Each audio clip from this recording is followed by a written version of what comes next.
पिछले क्लास में हम लोग थियोरेटिकल बैकग्राउंड कर चुके हैं इंडक्शन मेथड ऑफ चार्जिंग का। इससे रिलेटेड सारा थ्योरी डील हो चुकी है। अब आज का क्लास में हम लोग इससे रिलेटेड जो छोटा छोटा क्वेश्चन, इससे रिलेटेड बैकग्राउंड, इसके बैकग्राउंड पर रिलेटेड जो भी छोटी छोटी न्यूमेरिकल क्वेश्चन है उसको कर लेंगे। अब इस क्वेश्चन करने पर इंडक्शन मेथड ऑफ चार्जिंग में थोड़ा बहुत जो डाउट भी होगा वो सारा डाउट क्लियर हो जाएगा। तो इससे रिलेटेड हम लोग आज न्यूमेरिकल क्वेश्चन करेंगे। तो पहला क्वेश्चन है, इंडक्शन अकर ड्यू टू।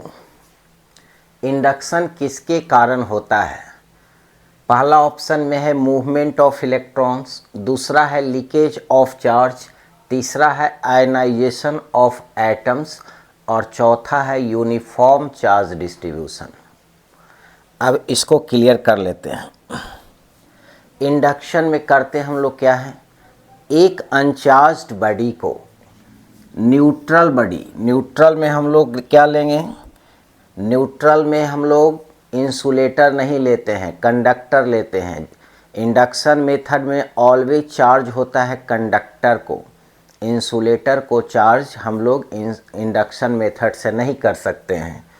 तो कोई भी एक न्यूट्रल कंडक्टर ले लिया, तो न्यूट्रल कंडक्टर में क्या होगा, इसके अंदर जितना नंबर ऑफ इलेक्ट्रॉन्स होगा उतना नंबर ऑफ प्रोटॉन्स होगा हर एक एटम में। मीन्स इसके अंदर इलेक्ट्रॉन और प्रोटॉन, निगेटिव और पॉजिटिव चार्ज यूनिफॉर्मली डिस्ट्रीब्यूटेड होता है कोई भी न्यूट्रल ऑब्जेक्ट के अंदर। पॉजिटिव और निगेटिव प्रोटॉन्स और न्यूट्रॉन्स को हम यूनिफॉर्मली डिस्ट्रीब्यूटेड मान लेते हैं। जैसे मान लेते हैं ये एल्युमिनियम है, तो एल्युमिनियम के एटम के अंदर न्यूक्लियस में 13 प्रोटॉन्स और 13 इलेक्ट्रॉन इसके ऑर्बिट में घूमते रहेगा। लास्ट में 3 इलेक्ट्रॉन्स वैलेंस शेल में, इसमें 8 इलेक्ट्रॉन और इसमें 2 इलेक्ट्रॉन। तो a aluminium atom a electrically neutral है, इसमें टोटल चार्ज 0 है। तो उसी तरह से एल्युमिनियम का एक कोई मेटल स्फीयर ले लिया, इसमें ये सारा चार्ज यूनिफॉर्मली डिस्ट्रीब्यूटेड होता है। अब इसके नज़दीक कोई भी एक चार्ज्ड ऑब्जेक्ट को लाएंगे। मान लेते हैं ये हमारा एक चार्ज रड है, कोई भी चार्ज रड हो सकता है, पॉजिटिवली चार्ज्ड भी हो सकता है या निगेटिवली चार्ज्ड भी हो सकता है। मान लेते हैं कि ए पॉजिटिवली चार्ज रड इसके नज़दीक लाते हैं। तो अब ए पॉजिटिवली चार्ज रड क्या करेगा, एक फील्ड बनाएगा, एक शक्ति बनाएगा, और चार्ज जो फील्ड या शक्ति बनाती है उसको इलेक्ट्रिक फील्ड बोलते हैं। और उसी फील्ड से, उसी शक्ति से एक इलेक्ट्रॉन को खींचेगा और प्रोटॉन्स को रिपेल करेगा। अब चूंकि एक कंडक्टर है तो कंडक्टर के वैलेंस इलेक्ट्रॉन्स जो होते हैं वो फ्री हो जाते हैं, ये फ्री रहते हैं। तो ये सारे फ्री इलेक्ट्रॉन्स को ए प्रोटॉन्स, ए पॉजिटिव चार्ज रड इसको खींचना शुरू करेगा।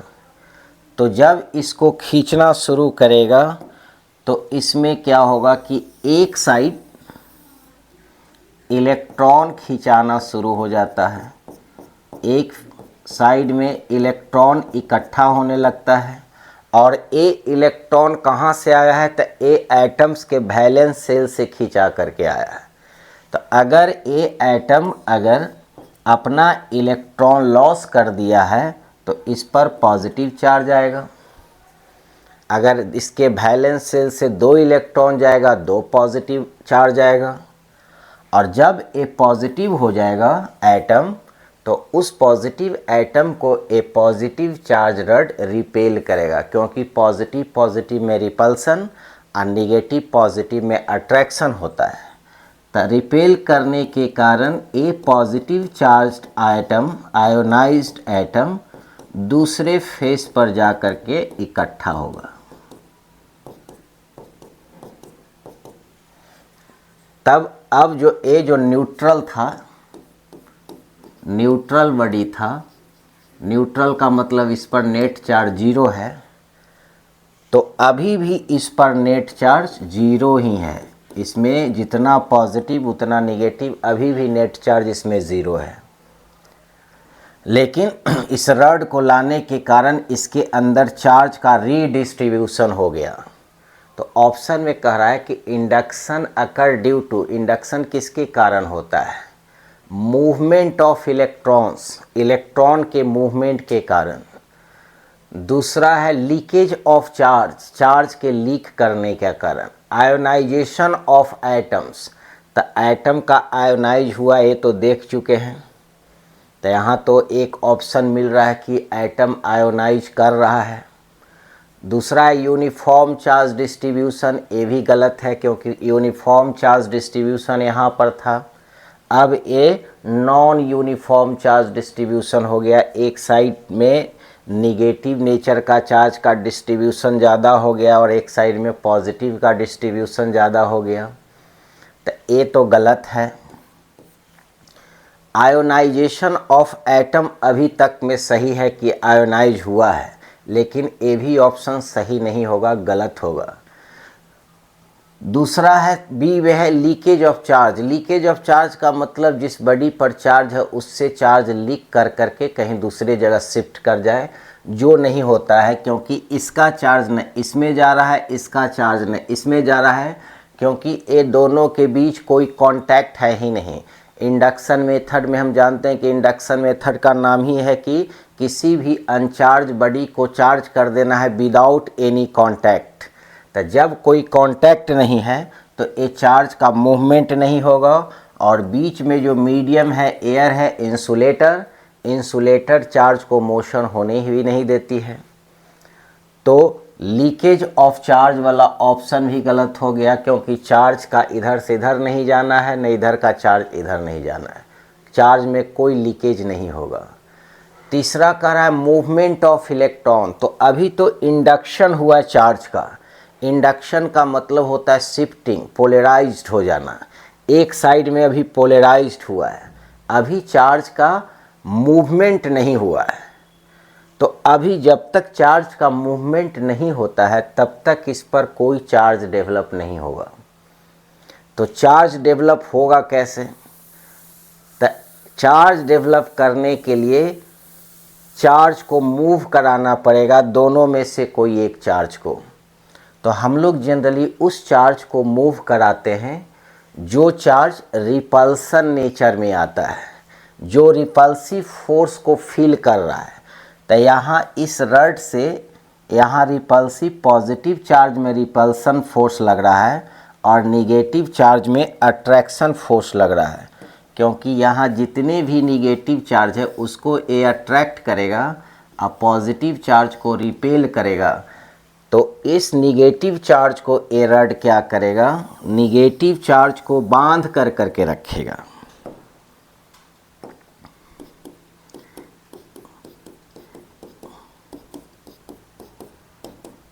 ये रड निगेटिव चार्ज को पकड़ के अट्रैक्ट करके रखेगा और पॉजिटिव चार्ज को रिपेल करेगा।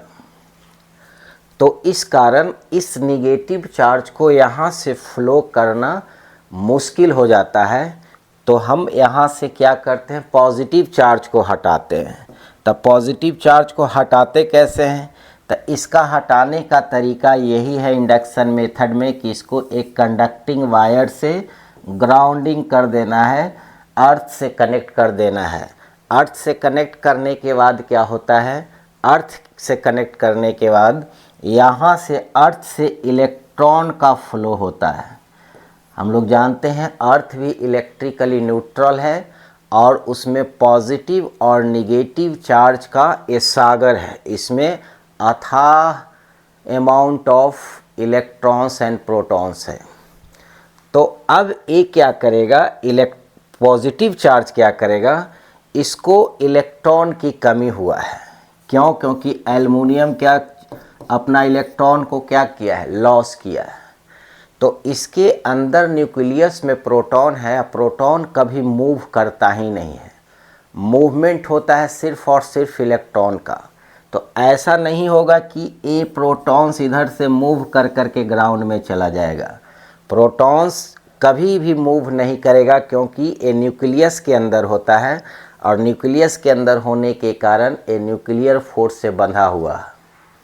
तो इस कारण क्या होगा कि यहाँ से ग्राउंड से इलेक्ट्रॉन मूव करेगा एक कंडक्टिंग वायर के थ्रू और इस पॉजिटिव चार्ज पर आकर के एक्यूमुलेट करेगा, मीन्स पॉजिटिव चार्ज को न्यूट्रलाइज करेगा।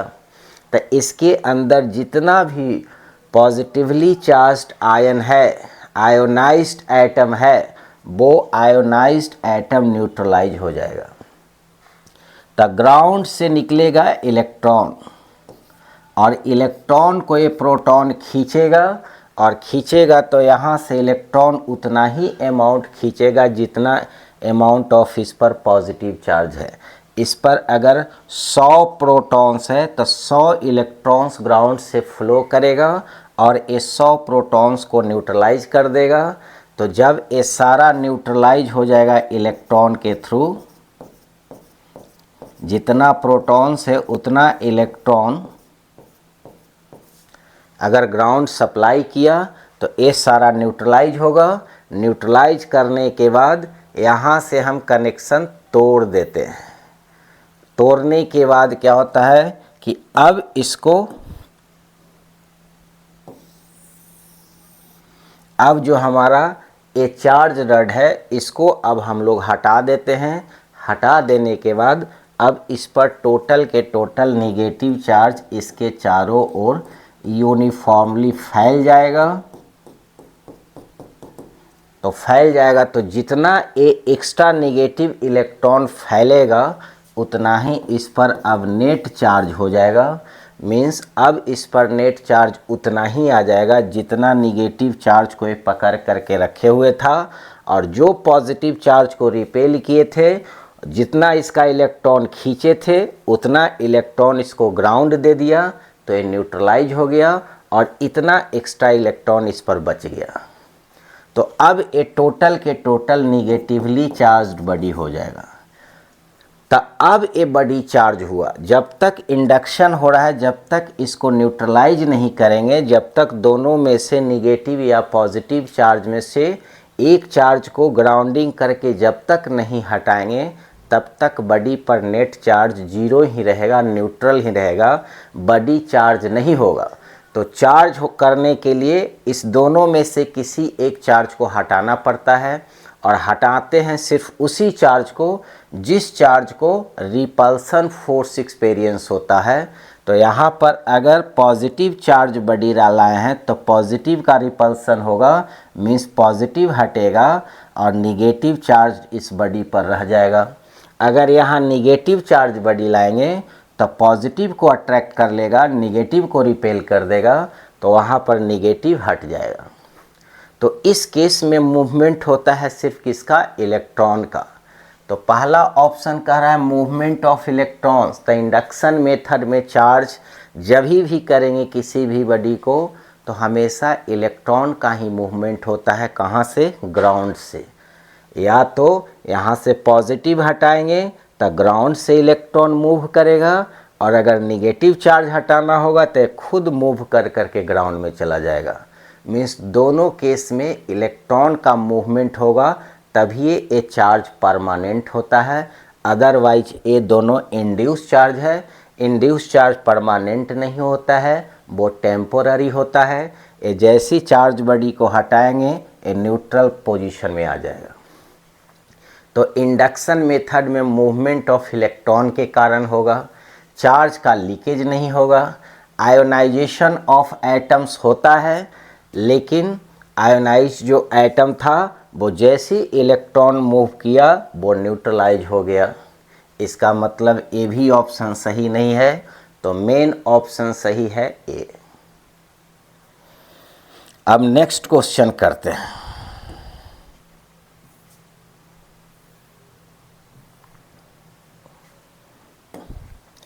नेक्स्ट क्वेश्चन है, a positively charged iron rod is brought close without touching a neutral sphere of aluminium. एक एल्युमिनियम का स्फीयर है, ए एल्युमिनियम का स्फीयर है। इस स्फीयर के क्लोज में एक पॉजिटिवली चार्ज्ड आयरन रड लाना है। तो मान लेते हैं कि ए हमारा आयरन का रड है और ए पॉजिटिवली चार्ज्ड है। इसको रबिंग मेथड से रब करने के बाद इसको पॉजिटिव चार्ज कर दिया। अब इसको एल्युमिनियम के स्फीयर के नज़दीक में ए चार्ज रड को लाते हैं। तो कह रहा the aluminium sphere is grounded with wire. अब इस एल्युमिनियम स्फीयर को वायर के थ्रू, कंडक्टिंग वायर के थ्रू ग्राउंडिंग कर दिया, ग्राउंड से कनेक्शन कर दिया। When the wire is removed, the aluminum sphere will become। Ground करने के बाद जब वायर को हटाएंगे तो इस पर कैसा चार्ज आएगा, पॉजिटिव, निगेटिव या कोई चार्ज नहीं या कुछ नहीं कह सकते हैं। ये चार ऑप्शन है, positive, negative, remains unchanged, can not से। तो इसका मैकेनिज्म हम लोग करते हैं। तो ए पॉजिटिवली चार्ज रड है। अब इसके अंदर न्यूट्रल बॉडी है, मीन्स पॉजिटिव और निगेटिव चार्ज यूनिफॉर्मली डिस्ट्रीब्यूटेड है। तो ए पॉजिटिव क्या करेगा कि एल्युमिनियम के वैलेंस इलेक्ट्रॉन को खींचेगा। खींचने के बाद इस साइड क्या कर देगा, इस फेस पर एक इलेक्ट्रॉन का लेयर इकट्ठा कर देगा। और जो एटम आयोनाइज्ड हुआ है उसको रिपेल करेगा। रिपेल करने के बाद इस साइड पॉजिटिव चार्ज का लेयर इकट्ठा कर देगा।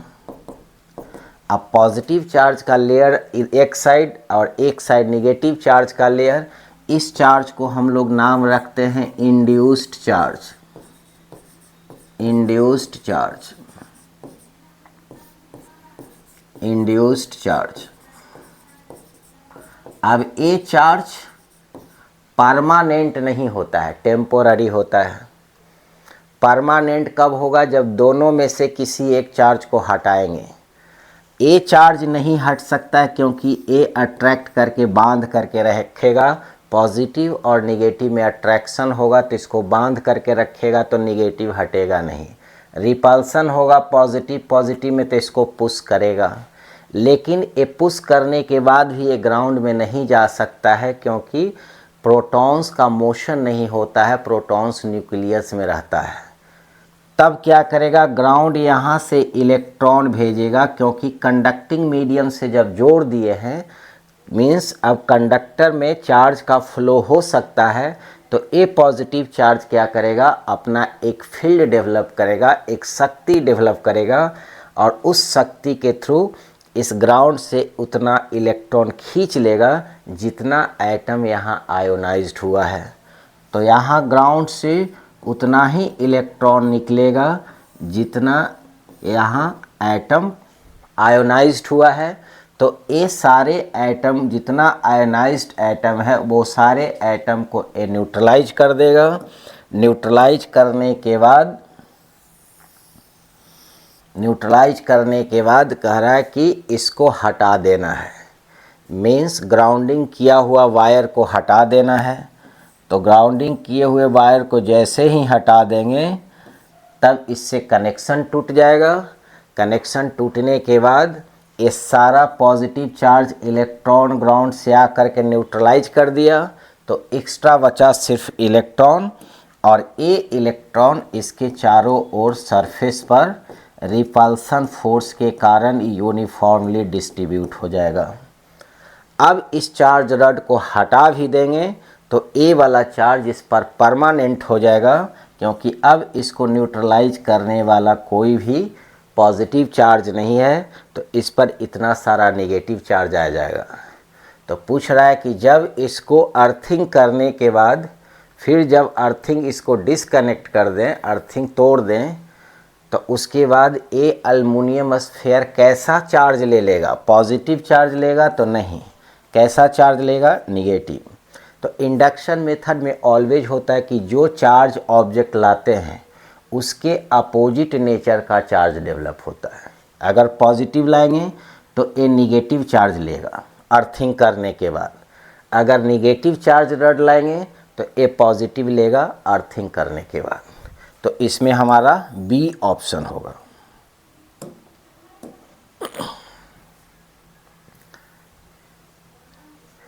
अगला हमारा क्वेश्चन है, if a object is charge by induction then the object, अगर किसी को इंडक्शन से चार्ज करते हैं, मान लेते हैं ए हमारा कोई ऑब्जेक्ट है,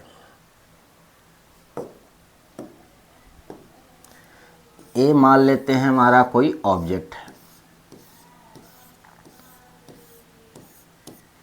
और इसके नज़दीक में कोई हम चार्ज्ड बॉडी लाते हैं, मान लेते हैं निगेटिव चार्ज बॉडी लाया है और ए हमारा न्यूट्रल है, न्यूट्रल का मतलब इस पर नेट चार्ज 0 है। तो जब इंडक्शन का मतलब है दोनों के बीच कोई कांटेक्ट नहीं होनी चाहिए, तब बिना कोई कांटेक्ट में क्या करेगा कि ए एक शक्ति से इस एटम के अंदर के वैलेंस इलेक्ट्रॉन को रिपेल करेगा, क्योंकि निगेटिव चार्ज है तो निगेटिव निगेटिव को रिपल्सन देगा।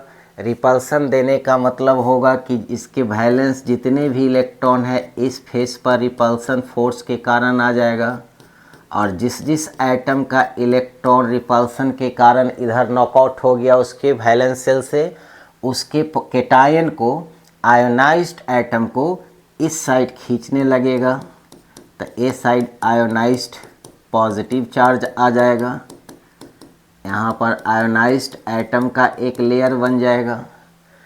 तो ए हो गया इंडक्शन। अभी हम ग्राउंडिंग नहीं किए हैं, तो ए हो गया इंडक्शन। तो कह रहा कि if object is charge by induction then the object drops portion of the charge on it. तो जब इसको, इस चार्ज बॉडी को इस अनचार्ज बॉडी के पास लाते हैं चार्ज करने के लिए, तो कह रहा है पहला में कि ए चार्ज बॉडी अपना कुछ चार्ज इस पर ड्रॉप कर देता है। तो ड्रॉप नहीं करता है क्योंकि दोनों के बीच कोई कांटेक्ट रहता ही नहीं है। कोई कांटेक्ट नहीं है और बीच में जो मीडियम है एयर है, इंसुलेटर है, और इंसुलेटिंग मीडियम के थ्रू चार्ज का फ्लो होगा ही नहीं। मीन्स इसका चार्ज न इसमें ड्रॉप होगा, इसका चार्ज न इसमें ड्रॉप होगा। इसका मतलब ए हमारा ऑप्शन गलत है। कह रहा है drop entire of the charge on it, means a अपना टोटल चार्ज इस पर ड्रॉप कर देता है, ये भी गलत है। चेंज न्यूट्रल, कह रहा है कि वो अपने आप को न्यूट्रल में चेंज कर लेता है, ये भी गलत है। जैसना चार्ज रहता है उतना ही चार्ज रखे हुए रहता है। चौथा कह रहा है does not drop any charge, means जो चार्ज बॉडी न्यूट्रल बॉडी के नज़दीक में लाएंगे तब वो चार्ज बॉडी अपना कोई भी अपना अमाउंट ऑफ चार्ज में कोई चेंज नहीं करेगा। तो इसके चार्ज में कोई चेंज नहीं होता है, ये जस का तस रहता है। इसका मतलब ये ऑप्शन सही है। ये सिर्फ अपना शक्ति से इसको इंड्यूस करता है और इंड्यूस कर करके पॉजिटिव को खींचेगा, निगेटिव को रिपेल करेगा। अगर ये निगेटिवली चार्ज ऑब्जेक्ट है तो इसमें सिर्फ इंडक्शन करेगा, प्रेरित करेगा, लेकिन ये अपना चार्ज न इसको देगा और न इसके चार्ज अपने पास लेगा। तो इसमें ऑप्शन 4 सही है।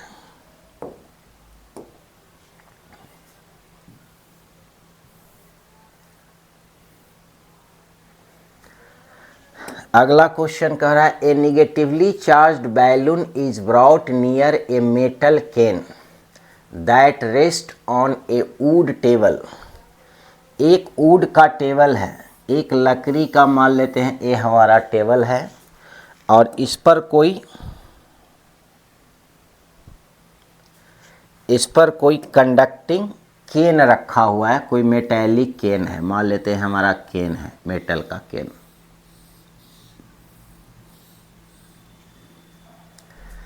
ए metallic can that rest on wood table, wood का मतलब a insulator, means a charge को ट्रांसफ़र होने नहीं देगा कहीं। The side of the can opposite to the balloon is momentarily touched, the can is then a negatively charged balloon. तो एक balloon लाना है, तो एक बैलून हम लोग ले लेते हैं, इसके नज़दीक में एक कोई बैलून है और बैलून कैसा चार्ज है, तो ए निगेटिवली चार्ज्ड बैलून है। ए निगेटिवली चार्ज बैलून को इस केन के नज़दीक में लाएंगे तो ए निगेटिवली चार्ज ऑब्जेक्ट है, तो इस केन के मेटेलिक केन के एटम के इलेक्ट्रॉन को रिपेल करेगा, क्योंकि निगेटिव है तो निगेटिव निगेटिव रिपेल करेगा। तो रिपेल करने पर क्या होगा कि इसको इस साइड निगेटिव चार्ज इकट्ठा कर देगा और इसको आयोनाइज्ड एटम के अपने साइड में खींच लेगा, तो दो अपोजिट नेचर का चार्ज डेवलप हो जाएगा। अब कह रहा कि जब इसको मोमेंटरीली एक मोमेंट के लिए टच करेंगे, मीन्स जैसे ही अपने हाथ से टच करेंगे, तो जैसे अपने फिंगर से टच करेंगे तो ये सारा इलेक्ट्रॉन हमारे बॉडी के थ्रू ग्राउंड में चला जाएगा, क्योंकि हमारा बॉडी कंडक्टर की तरह बिहेव करता है। तो जैसे ही इसको हम लोग टच करेंगे, जैसे ही इसको टच करेंगे तो ये सारा का सारा इलेक्ट्रॉन ग्राउंड में चला जाएगा बॉडी से होते हुए। तो ग्राउंड में जैसे ही इलेक्ट्रॉन फ्लो हो जाएगा तो अब इस पर सिर्फ और सिर्फ पॉजिटिव चार्ज रह जाएगा। तो हमारा केन कैसा चार्ज ले लेगा, तब पॉजिटिवली चार्ज्ड हो जाएगा। तो हमारा ए ऑप्शन फर्स्ट ऑप्शन सही होगा।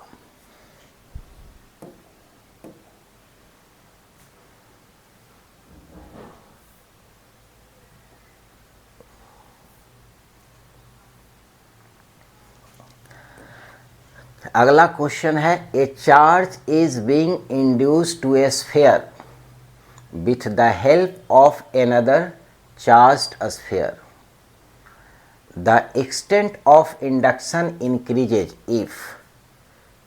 कह रहा है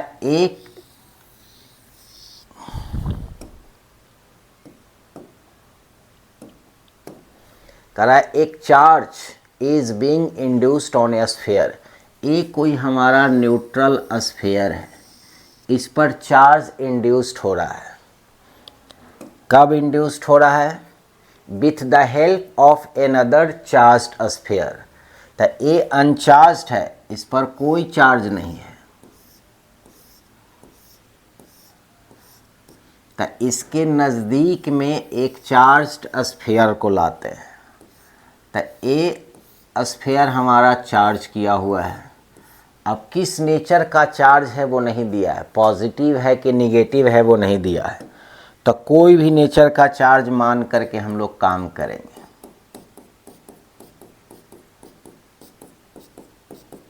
तो मान लेते हैं कि ये पॉजिटिव चार्ज का स्फीयर है और इसके नज़दीक में लाएंगे तो ये क्या करेगा, एक फील्ड चलाएगा, एक शक्ति चलाएगा और उस शक्ति से इस मेटल के इलेक्ट्रॉन के वैलेंस इलेक्ट्रॉन को खींचेगा, क्योंकि ये पॉजिटिव चार्ज है। तो इस साइड निगेटिव चार्ज डेवलप होगा और इस साइड पॉजिटिव चार्ज डेवलप होगा। तो कह रहा है the extent of induction increases. तो कह रहा है कि ये जो इंड्यूस चार्ज है उसकी वैल्यू, इंड्यूस चार्ज की मैग्नीट्यूड इंक्रीज करेगा। कब? The distance between the sphere increases, means दोनों स्फीयर के बीच का जो डिस्टेंस है उसको बढ़ाएंगे तब। दूसरा कह रहा है distance between the sphere decreases, जब घटाएंगे तब। तीसरा कह रहा the two sphere are kept in contact to each other, तो जब कांटेक्ट में लाएंगे तब। तो कांटेक्ट में जैसे ही लाएंगे तब तो इंडक्शन मेथड ही ख़त्म हो जाएगा, इंडक्शन के रूल को ही वायलेट कर देगा। उसके बाद कह रहा remains same irrespective of the distance, कह रहा डिस्टेंस बढ़ाओ या घटाओ, इस पर जो मैग्नीट्यूड ऑफ चार्ज इंड्यूस्ड हुआ है उसमें कोई फर्क नहीं पड़ेगा। तो इसमें हमारा ए भी गलत है, ए भी गलत है। तो कह रहा है कि extent of induction increases, increase कब होगा, जब बी सही है, जब दोनों के बीच के सेपरेशन घटाते हैं तब। अब कैसे होता है सो देखते हैं। अगर यहाँ पर मान लेते हैं कि ये पॉजिटिव चार्ज है, तो ये पॉजिटिव चार्ज से क्या होता है कि एक शक्ति चलता है, जैसे पृथ्वी चारों ओर एक शक्ति बनाए हुए, तो पृथ्वी की जो शक्ति चारों ओर बना हुआ उसको हम ग्रेविटेशनल फील्ड कहते हैं। और उसी फील्ड से किसी भी मास को जब हम ड्रॉप करते हैं तो इसको पृथ्वी अपने ओर खींच लेती है, और ये फील्ड इनविजिबल होता है। तो जो मास के कारण चारों ओर फील्ड बनता है उसको ग्रेविटेशनल फील्ड कहते हैं। उसी तरह से चार्ज के चारों ओर जो फील्ड बनता है, शक्ति बनती है, उसको हम लोग इलेक्ट्रिक फील्ड कहते हैं। और ये इलेक्ट्रिक फील्ड को हम एक ऐसा लाइन के थ्रू शो करते हैं। मीन्स अगर कोई चार्ज क्यू है तो ये चार्ज क्यू है, तो इससे बहुत सारे डिफरेंट फील्ड ऑफ लाइंस, एक शक्ति का लाइंस चारों ओर डेवलप होगा।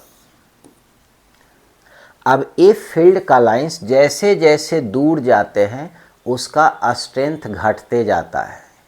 जैसे जैसे चार्ज से दूर जाते हैं तो ये फील्ड का लाइंस घटते जाते हैं। जैसे पृथ्वी का खींचने की शक्ति, जैसे जैसे हम ऊपर चलते जाएंगे, स्पेस में, अंतरिक्ष में पहुंच जाएंगे, तो इसको खींचने की शक्ति जीरो हो जाती है पृथ्वी को। तो उस समय अंतरिक्ष में, स्पेस में किसी भी ऑब्जेक्ट को हवा में ही, स्पेस में ऐसे छोड़ देते हैं तो वहीं पर फ्लोट करते रहता है, ना ऊपर जाएगा ना नीचे जाएगा। मीन्स बीच में ही, हवा में ही फ्लोट करने लगता है। मीन्स वहाँ पर पृथ्वी की खींचने की शक्ति ख़त्म हो जाती है। उसी तरह से चार्ज को जो खींचने की या रिपेल करने का या अट्रैक्ट करने की शक्ति है, जैसे जैसे दूर जाते हैं वैसे वैसे घटते लगता है। तो दूर जाने पर इसका शक्ति घटता है। तो घटने का मतलब चार्ज को खींचने का और रिपेल करने की शक्ति घट जाएगी। तो यहाँ दो स्फीयर है, तो दोनों स्फीयर के बीच का अगर सेपरेशन बढ़ाएंगे तो बढ़ाने से क्या होगा कि इस स्फीयर को, इसके चार्ज को खींचने की शक्ति घट जाएगी, और जब खींचने की शक्ति घट जाएगी तो इंड्यूस चार्ज का मैग्नीट्यूड घट जाएगा। अब क्वेश्चन कह रहा है कि एक्सटेंट ऑफ इंडक्शन को इंक्रीज करना है।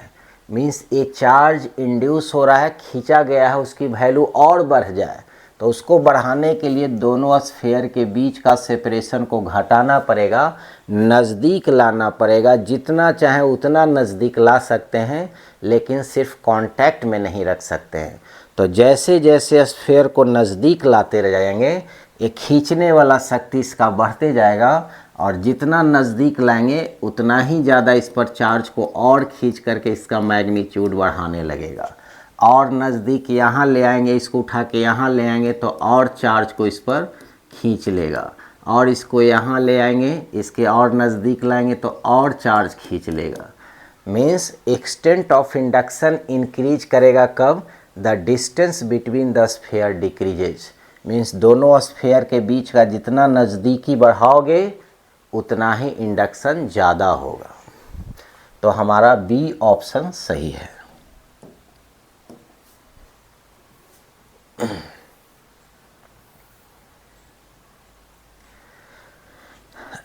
अब थियोरिटिकल बैकग्राउंड में हम लोग पढ़े थे एक इलेक्ट्रोस्कोप, जिसको बोलते थे गोल्ड लीफ। ये हमारा गोल्ड लीफ इलेक्ट्रोस्कोप है। इससे हम इंडक्शन और कंडक्शन दोनों में यूज करते हैं। चार्ज, किसी भी बॉडी पर चार्ज हुआ कि नहीं हुआ, उस चार्ज को टेस्ट करने के लिए, और हुआ है तो उसकी मैग्नीट्यूड कितना होगा, उसका नेचर कितना क्या होगा, पॉजिटिव है कि निगेटिव है, ये सारे नेचर का और मैग्नीट्यूड ऑफ चार्ज को मेजरमेंट करते हैं एक डिवाइस से, जिसको हम लोग नाम रखते हैं गोल्ड लीफ इलेक्ट्रोस्कोप। तो ये हमारा इलेक्ट्रोस्कोप है जो कि थियोरेटिकल डिस्कशन में ये सब कर चुके हैं, एनिमेशन के थ्रू भी कर चुके हैं पिछले क्लास में। तो इससे रिलेटेड एक क्वेश्चन कर रहा है कि a negatively charged balloon is brought near without touching, बिना टच किए हुए कोई भी चार्ज होता है उसको इंड्यूस चार्ज बोलते हैं। इसका मतलब इंडक्शन मेथड अप्लाई होगा। तो एक बैलून को लाना है, कहाँ लाना है? ए न्यूट्रल इलेक्ट्रोस्कोप के पास। ये हमारा इलेक्ट्रोस्कोप है जो न्यूट्रल है। तो ये मेटैलिक होता है और ये मेटैलिक रड है, और इसके नज़दीक में ये दोनों जो होता है लीफ होता है, पतला एक पत्ती होता है, गोल्ड लीफ। गोल्ड इसलिए यूज करते हैं कि गोल्ड मैलिएबल होता है, उसको जितना पतला चाहते हैं उतना पतला कर सकते हैं। तो यहाँ दो पतला पत्ती होता है गोल्ड का, इसको हम गोल्ड लीफ इलेक्ट्रोस्कोप बोलते हैं।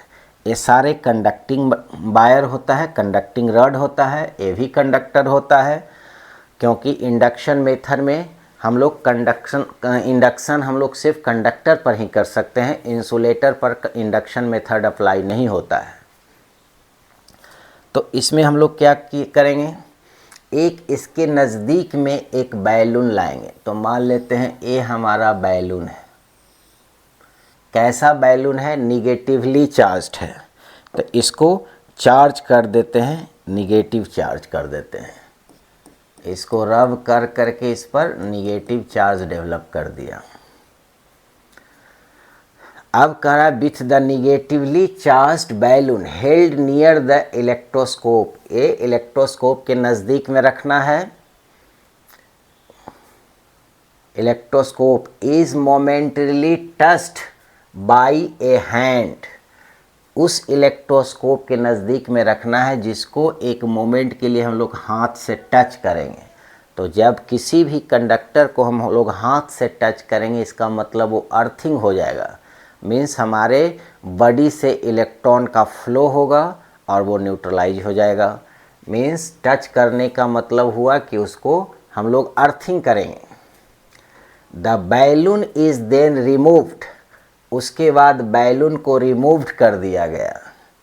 तो बैलून को रिमूव्ड कर दिया गया and the needle deflect thus showing a charge.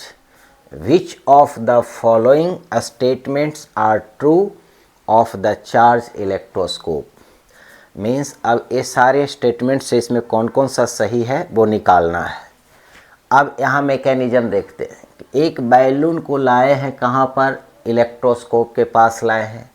ये निगेटिव चार्ज बैलून है, तब वो एक शक्ति लगाएगा, एक फील्ड डेवलप कर करे इसके मेटल के अंदर के वैलेंस इलेक्ट्रॉन को रिपेल कर देगा। तो रिपेल करने का मतलब ये होगा कि इसके एक फेस में निगेटिव चार्ज डेवलप हो जाएगा और इलेक्ट्रॉन को, वैलेंस इलेक्ट्रॉन को रिपेल करेगा तो एटम पॉजिटिवली चार्ज होगा और उस पॉजिटिवली चार्ज को ये निगेटिव चार्ज अट्रैक्ट कर लेगा। तो एक साइड, इस साइड आ जाएगा पॉजिटिव चार्ज और इस साइड आ जाएगा निगेटिव चार्ज। अब हम इसको टच करेंगे, हाथ से, फिंगर से टच करना है। फिंगर से टच करने का मतलब है कि ग्राउंडिंग कर देना है। हमारे बॉडी के थ्रू चार्ज का फ्लो होगा। तो अब ये इलेक्ट्रॉन चला जाएगा किस में? ग्राउंड में। तो इसका सारा का सारा इलेक्ट्रॉन ग्राउंड में फ्लो हो जाएगा। तो कह रहा है कि एक मोमेंट के लिए टच करना है, हाथ के हटा लेना है। तो टच करने के बाद जैसे ही हाथ को हटाएंगे, इसका मतलब हो गया कि इसके सारा इलेक्ट्रॉन जो था, सारा इलेक्ट्रॉन ग्राउंड में चला गया। फिर कह रहा है कि अब क्या करना है कि इस बैलून को अब हटा देना है। तो अब बैलून भी हटा देते हैं। तो अब इस पर रह गया पॉजिटिव चार्ज, और हर एक पॉजिटिव चार्ज एक दूसरे को रिपेल करने लगेगा, तो दूर भागने लगेगा, तो ये चारों ओर फैल जाएगा। इधर से रास्ता मिलेगा तो इस कंडक्टर के थ्रू प्रोटॉन मूव करने के बाद नीचे आएगा। यहाँ दो लीफ होता है, दोनों लीफ पर प्रोटॉन्स आकर के इकट्ठा होने लगेगा, और ये पतला लीफ होता है। तो इस लीफ में जब रिपल्सन होगा, ये प्रोटॉन इसको रिपेल करेगा और ये प्रोटॉन इसको रिपेल करेगा, तो ये दोनों लीफ ऐसे डाइवर्ज करने लगेगा। इस केस में क्या होगा, मीन्स ए प्रोटॉन्स एक दूसरे को रिपल्सन करेगा। रिपल्सन करने का मतलब एक दोनों डाइवर्ज कर जाएगा, दोनों लीफ। तो यहाँ से हम टेस्ट कर लेते हैं कि इसका मतलब हमारा इलेक्ट्रोस्कोप चार्ज हो गया है जब हम बैलून इसके नज़दीक में लाए हैं तब। तो ये सारे बैकग्राउंड पर रिलेटेड इसमें कौन कौन सा सही स्टेटमेंट है, कौन कौन सा गलत है, उसको चूज करना है। तो पहला कह रहा है the electroscope by charge by method of induction, means ये चार्ज हो गया इंडक्शन मेथड से, तो ये तो सही है।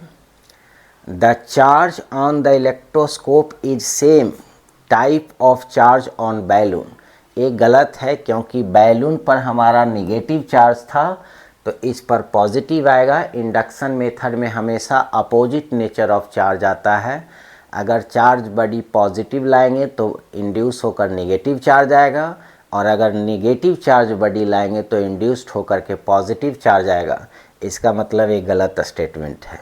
The electroscope has more proton than electrons, कह रहा है कि अब जो इलेक्ट्रोस्कोप पर जो चार्ज आया है उसमें प्रोटॉन की संख्या ज़्यादा है रिलेटिव टू इलेक्ट्रॉन्स। ये सही है, क्योंकि इसका इलेक्ट्रॉन ग्राउंडिंग कर करके कुछ इलेक्ट्रॉन भाग गया ग्राउंड में, तो प्रोटॉन की संख्या ज़्यादा है। ऐसे भी जो इलेक्ट्रॉन को लॉस करता है वही पॉजिटिव चार्ज आता है, और जो इलेक्ट्रॉन को गेन करता है वो निगेटिव चार्ज आता है। इसका मतलब है कि इलेक्ट्रोस्कोप के पास प्रोटॉन की संख्या ज़्यादा है कंपेयर टू इलेक्ट्रॉन। तीसरा ऑप्शन में है, अगला ऑप्शन कह रहा है the electroscope gain proton during the charging process, कह रहा कि चार्जिंग प्रोसेस में प्रोटॉन को गेन किया है, ये गलत है। प्रोटॉन का गेन और लॉस होता ही नहीं है। ये जो प्रोटॉन है इसका अपना ही प्रोटॉन है, सिर्फ अपना इलेक्ट्रॉन की संख्या जो लॉस किया है उसके कारण इसके पास प्रोटॉन की संख्या बढ़ गया है। अगर न्यूट्रल स्टेज में इसके पास 5 प्रोटॉन और 5 इलेक्ट्रॉन था तो उसमें अगर 3 इलेक्ट्रॉन भाग गया तो इसके पास 2 ही इलेक्ट्रॉन बचा, अब प्रोटॉन 5 बचा। इसका मतलब 3 प्रोटॉन इसके पास एक्सेस है, लेकिन वो प्रोटॉन किसी दूसरे से गेन नहीं किया हुआ है, वो उसका अपना प्रोटॉन है। तो गेन कभी भी किसी भी मेथड ऑफ चार्जिंग में प्रोटॉन का गेन और लॉस होता ही नहीं है। हर एक मेथड ऑफ चार्जिंग में सिर्फ इलेक्ट्रॉन का ही गेन और लॉस होता है।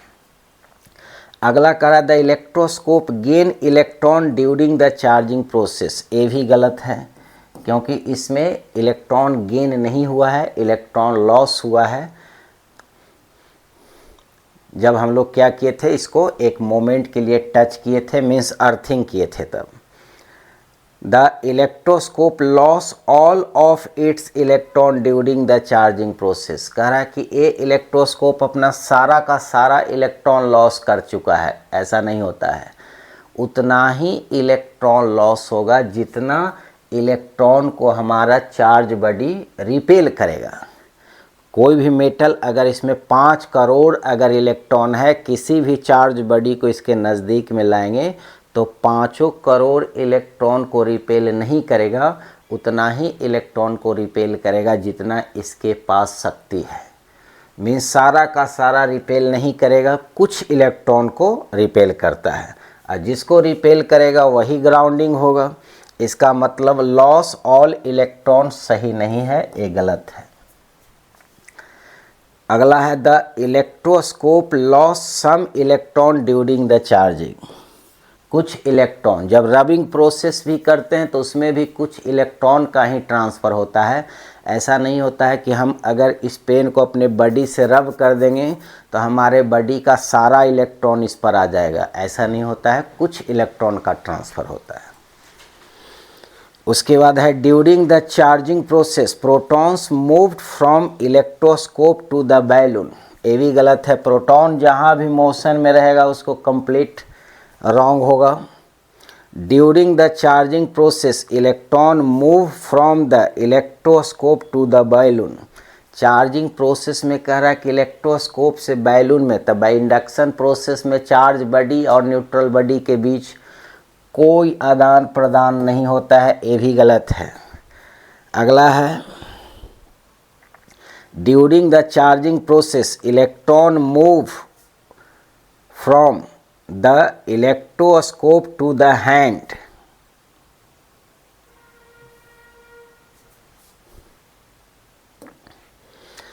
During the charging process electron move from electroscope to the hand. ये सही है, क्योंकि जैसे ही इसको हाथ से हम लोग टच करेंगे तो हम इससे होकर के इलेक्ट्रॉन ग्राउंड में चला जाता है, तो ए ऑप्शन सही है। उसके बाद है during the charging process electron move from hand to ground, hand to electroscope. Hand to electroscope, हाथ से इलेक्ट्रोस्कोप पर इलेक्ट्रॉन जा रहा है, तो वो कब जाता है? जब ये पॉजिटिव चार्ज में रिपल्सन होता, तब रिपल्सन हो रहा है निगेटिव चार्ज में, क्योंकि यहाँ बैलून लाए हैं निगेटिवली चार्ज, तो यहाँ निगेटिव चार्ज आएगा, इलेक्ट्रॉन आएगा। तो इलेक्ट्रॉन को जब टच करेंगे हाथ से, तो जब ग्राउंड होगा तो यही इलेक्ट्रॉन फ्लो हो जाएगा ग्राउंड में। इसलिए इलेक्ट्रॉन का फ्लो होगा इलेक्ट्रोस्कोप टू ग्राउंड, मीन्स अगर हाथ से टच करेंगे तो इलेक्ट्रॉन का फ्लो होगा electroscope to the hand, hand से होते हुए ग्राउंड में। तो during the charging process electron move from hand to the electroscope. इसमें उल्टा करा है कि हाथ से इलेक्ट्रोस्कोप पर जा रहा है, ऐसा नहीं है, इलेक्ट्रोस्कोप से हाथ में जा रहा है। तो ये सारा इसका डिस्कशन हुआ, कौन कौन सही है कौन कौन गलत है। अब अगला क्वेश्चन देखते हैं। अगला क्वेश्चन कह रहा है which of the following charging method work without ever touching the object to the object use to charge it. कह रहा है कि बिना टच किए हुए एक चार्ज ऑब्जेक्ट है और एक अनचार्ज्ड ऑब्जेक्ट है, मीन्स न्यूट्रल है। तो ये दोनों को बिना टच किए हुए इस पर चार्ज लाने के लिए कौन सा मेथड यूज करते हैं? तो अभी हम लोग जान ही रहे हैं कि इसमें हम लोग इंडक्शन मेथड को यूज करते हैं, क्योंकि ये दोनों मेथड में टच में आता है।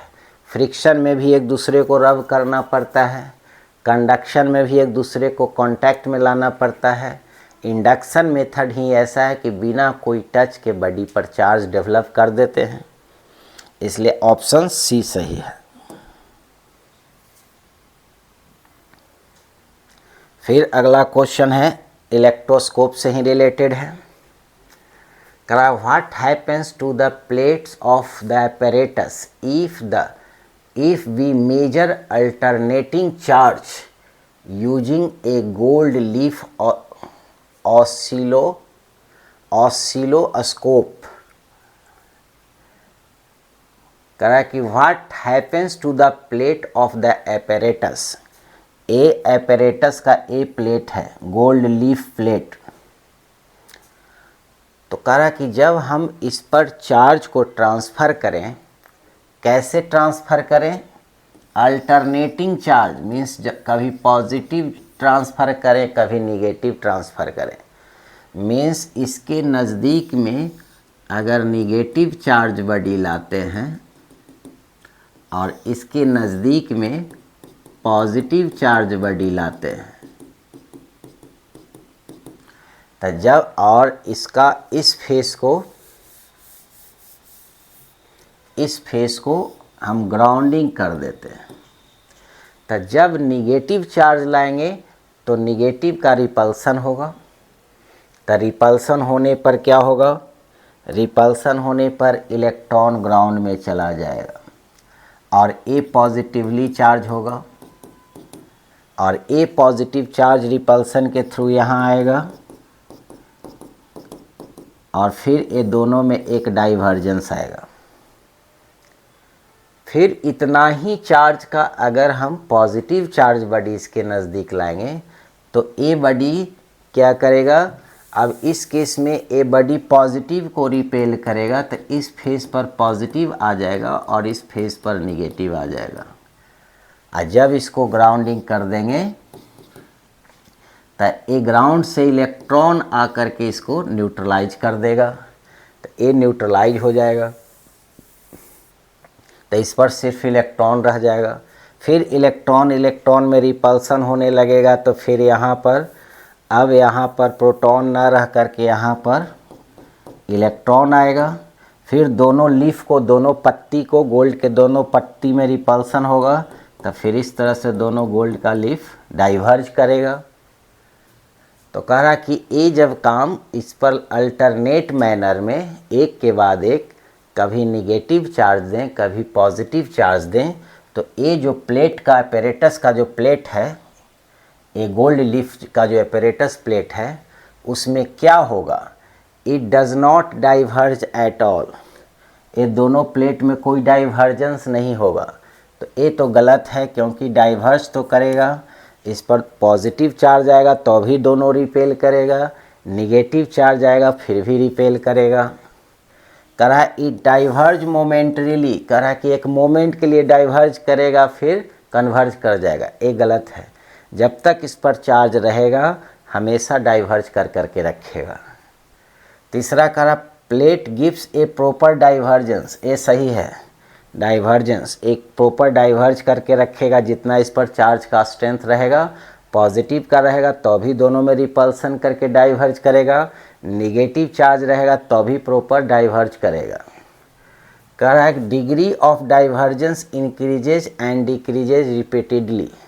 कह रहा है कि डाइवर्जेंस और divergence, degree of divergence increases और डिक्रीजेज, मीन्स ए डाइवर्जेंस का जो रेंज है वो इंक्रीज भी करेगा और डिक्रीज भी करेगा। मीन्स इसके बीच का जो एंगल है वो एंगल बढ़ेगा भी घटेगा भी, ये सही नहीं है, ये स्टैटिक रहेगा। जितना चार्ज इस पर आएगा उतना चार्ज के स्ट्रेंथ के अनुसार डाइवर्ज कर देगा और दोनों के बीच डाइवर्ज कर करके रोक देगा।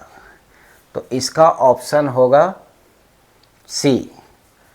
ये सारा हमारा गलत है, ये भी गलत है, ये भी गलत है। मीन्स इस पर जितना चार्ज आएगा चार्ज के स्ट्रेंथ के अनुसार दोनों के बीच में रिपल्सन फोर्स होगा, और रिपल्सन फोर्स होने के बाद एक पोजीशन पर जा कर के दोनों पर नेट फोर्स 0 होगा और वहाँ पर स्टैटिक इक्विलिब्रियम में आ जाएगा।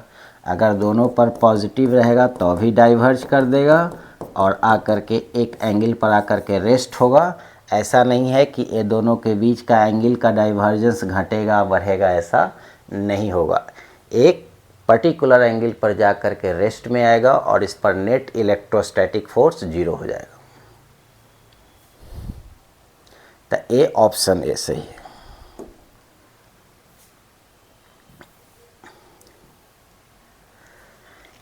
अगला क्वेश्चन कह रहा है कि two balloons Q and R आर charged and placed either side of balloon P।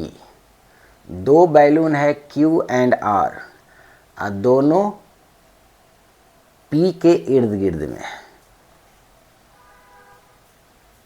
Q and R, ये है Q और R और ये P के दोनों साइड में है। Q and R are charged, Q and R are charged and placed either side of balloon P। P के दोनों साइड में रखा हुआ है। तकरा the balloon move to the position shown in the figure. इस दोनों फिगर में दिया हुआ है, ए बैलून इससे दूर जा रहा है और ए बैलून इसके नज़दीक आ रहा है। तो कह रहा है add the charge on balloon Q and R। तो कह रहा है कि Q और R पर किस नेचर का चार्ज होगा उसको बताना है। तो पहला बात है कि A चार्ज है, P चार्ज किया हुआ है और Q और R पर अभी हम लोग को कोई पता नहीं है कि इस पर कौन चार्ज है, लेकिन फिगर में देख रहे हैं कि P इसको अट्रैक्ट कर रहा है और AP इसको रिपेल कर रहा है। तो अट्रैक्शन दो तरह से होगा, एक अट्रैक्शन होगा इंडक्शन के कारण और दूसरा अट्रैक्शन होगा निगेटिव चार्ज के कारण। तो अगर इस बैलून पर अगर ये बैलून न्यूट्रल भी होगा, इस पर अगर कोई चार्ज नहीं होगा, अगर चार्ज 0 भी होगा, फिर भी ये अपने शक्ति से इसको इलेक्ट्रॉन को खींच करके इसको अट्रैक्ट कर सकता है, तो इंडक्शन मेथड से अट्रैक्ट कर सकता है। दूसरा केस है कि अगर इस पर निगेटिव चार्ज पहले से दिया हुआ है, निगेटिवली चार्ज अगर बैलून है तो निगेटिवली चार्ज बैलून को भी ये अट्रैक्ट कर सकता है। तो इसको पर दो तरह का चार्ज हो सकता है, या तो निगेटिव चार्ज होगा नहीं तो न्यूट्रल होगा। तो आर का दो ऑप्शन में हम लगा सकते हैं, दो ऑप्शन कि आर या तो न्यूट्रल होगा और नहीं तो निगेटिवली चार्ज्ड होगा, निगेटिवली चार्ज्ड। तो ए आंसर है आर से रिलेटेड। क्यू क्या है? क्यू रिपेल हो रहा है।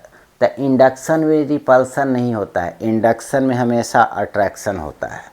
इसका मतलब है कि क्यू कभी भी न्यूट्रल नहीं होगा। न्यूट्रल रहता तो अट्रैक्ट करता, लेकिन रिपेल हो रहा है। तो रिपेल एक ही कंडीशन में होगा जब इस पर भी पॉजिटिव चार्ज होगा। इसका मतलब क्यू जो होगा पॉजिटिवली चार्ज होगा, पॉजिटिवली चार्ज्ड। तो वही ऑप्शन हम लोग चूज करेंगे जिस ऑप्शन में लिखा रहेगा कि आर या तो न्यूट्रल नहीं तो निगेटिवली चार्ज्ड और Q positively charged. A condition जिस ऑप्शन में रहेगा उसको सही मानेंगे और सारे ऑप्शन को गलत मानेंगे। इसमें ऑप्शन टाइप नहीं हो पाया है, छूट गया है।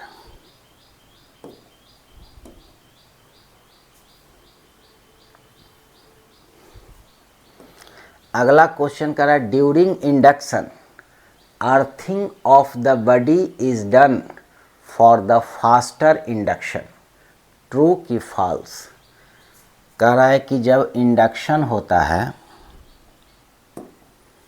अगर किसी भी बॉडी पर अगर इंडक्शन होता है, इसके नज़दीक में अगर कोई चार्ज्ड बॉडी लाते हैं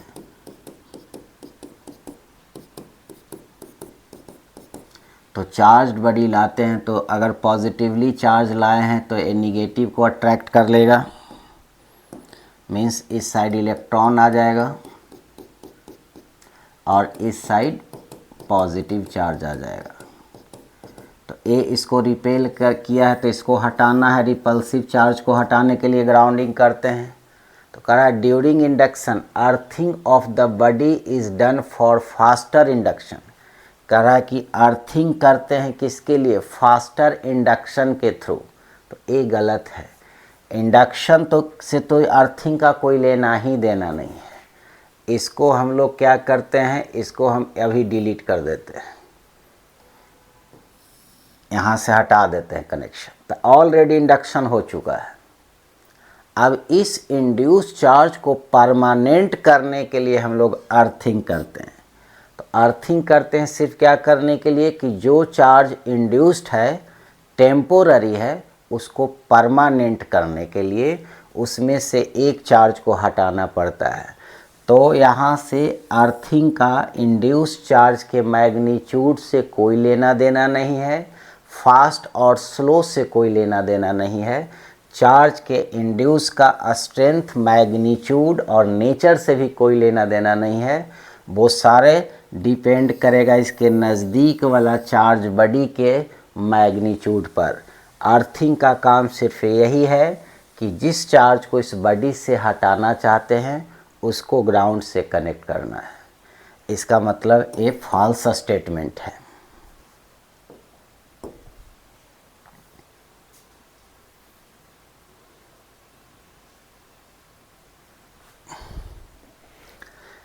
कह रहा है two neutral conducting pop can are touching each other. A positively charged glass rod is brought near can X. एक कंडक्शन मेथड का है, इसलिए इसको कंडक्शन मेथड में करेंगे। अभी थोड़ा सा दूसरा करते हैं, इसको देखते हैं। कह रहा है two neutral conducting pop cans are touching each other. A negatively charged balloon is brought near can X as shown below. As the balloon approaches can X, there is a movement of electrons between the balloon and can x in one direction और other. इसको समझते हैं, कह रहे हैं कि दो conducting केन है, मान लेते हैं ए हमारा केन है और ए केन है, और two neutral conducting pop cans conducting है आर टच ईच अदर, दोनों एक दूसरे से टच में है, कांटेक्ट में ले लिया, ये दोनों कांटेक्ट में है, एक केन ए है एक केन बी है, तो ये दोनों कांटेक्ट में आ गया। उसके बाद कह रहा है ए निगेटिवली चार्ज बैलून, एक बैलून है वो निगेटिव चार्ज है, यहाँ निगेटिवली चार्ज बैलून है, ब्रॉट नियर केन एक्स, ए ना कह करके इसको हम एक्स नाम रखते हैं और इसको बाई नाम रखते हैं, तो इसको नज़दीक लाते हैं केन एक्स के नज़दीक। तो केन एक्स के नज़दीक जब निगेटिव चार्ज बैलून को लाएंगे तब क्या होगा, तो इस कंडक्टर के एटम से जो वैलेंस इलेक्ट्रॉन होगा उसको रिपेल करेगा, तो रिपेल करेगा और प्रोटॉन को अट्रैक्ट करेगा, तो इधर प्रोटॉन्स आ जाएगा। तो अब इसके इलेक्ट्रॉन को इधर से खींचेगा और इससे ये भी कनेक्टेड है, तो ये सारे के एटम के इलेक्ट्रॉन को रिपेल करना शुरू करेगा और केन बाई का भी प्रोटॉन्स का इंडक्शन कर करके इधर ले आएगा और इलेक्ट्रॉन को रिपेल कर करके इधर ले जाएगा। मीन्स इधर जो इलेक्ट्रॉन आएगा ये इलेक्ट्रॉन केन एक्स का भी जाएगा और इधर इलेक्ट्रॉन केन वाई का भी रहेगा, इसका भी इलेक्ट्रॉन इधर जाएगा और इसका भी इलेक्ट्रॉन इधर जाएगा, क्योंकि दोनों यहाँ कनेक्ट है कंडक्टिंग मीडियम से। तो आगे कह रहा है there is a movement of electron between the balloon and can X, तो कह रहा है बैलून और केन एक्स के बीच में इलेक्ट्रॉन का मूवमेंट हो रहा है। ये तो गलत है, क्योंकि इंडक्शन मेथड में जब तक कांटेक्ट तो होता नहीं है, कांटेक्ट नहीं होगा तो इसका चार्ज न इस पर जाएगा, इसका चार्ज न इस पर आएगा, तो ये स्टेटमेंट ही गलत है, फॉल्स हो जाएगा, इसमें कुछ करने की ज़रूरत ही नहीं है। हाँ, एक कहता कि एक्स का इलेक्ट्रॉन मूव कर करके बाई की ओर जाएगा तो सही होगा, क्योंकि ए इलेक्ट्रॉन को रिपेल करेगा तो इधर से मूव कर करके इस फेस पर आ जाएगा। मीन्स एक्स के केन एक्स के एटम के इलेक्ट्रॉन के बाई के फेस पर जा करके इस साइड इंड्यूस्ड हो जाएगा, स्टैटिक कंडीशन में इधर रहेगा शिफ्ट करके। लेकिन ये जो बैलून है, ये बैलून का इलेक्ट्रॉन न एक्स पर जाएगा न एक्स का इलेक्ट्रॉन बैलून पर आएगा, क्योंकि इसमें कोई कांटेक्ट होता ही नहीं है इंडक्शन मेथड में। इसका मतलब ये स्टेटमेंट ही फॉल्स है।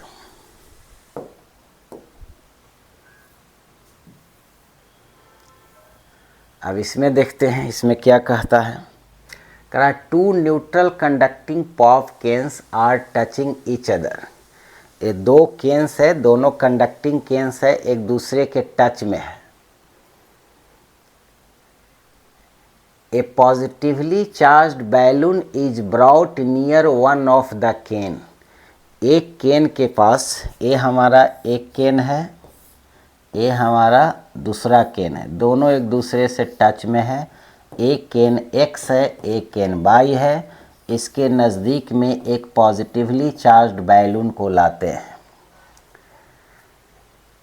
Near one of the can as shown below, the can are separated while the balloon is near we as shown. उसके बाद एक केन को सेपरेट कर दिया, यहाँ अलग अलग कर दिया, और बैलून जहाँ पर था वहीं पर है, लेकिन दोनों को अलग अलग कर दिया। After the balloon is remove the can are brought as shown below, the can are separated while the balloon is near we as shown. फिर कहा after the balloon is removed, उसके बाद यहाँ से बैलून हटा दिया जाता है। अब बैलून हटाने के बाद फिर दोनों केन को कांटेक्ट में लाया जाता है, ए एक्स है और ए वाई है, तीसरा केस में कह रहा है कि दोनों केन को कांटेक्ट में लाओ बैलून हटाने के बाद, एक्स और वाई में।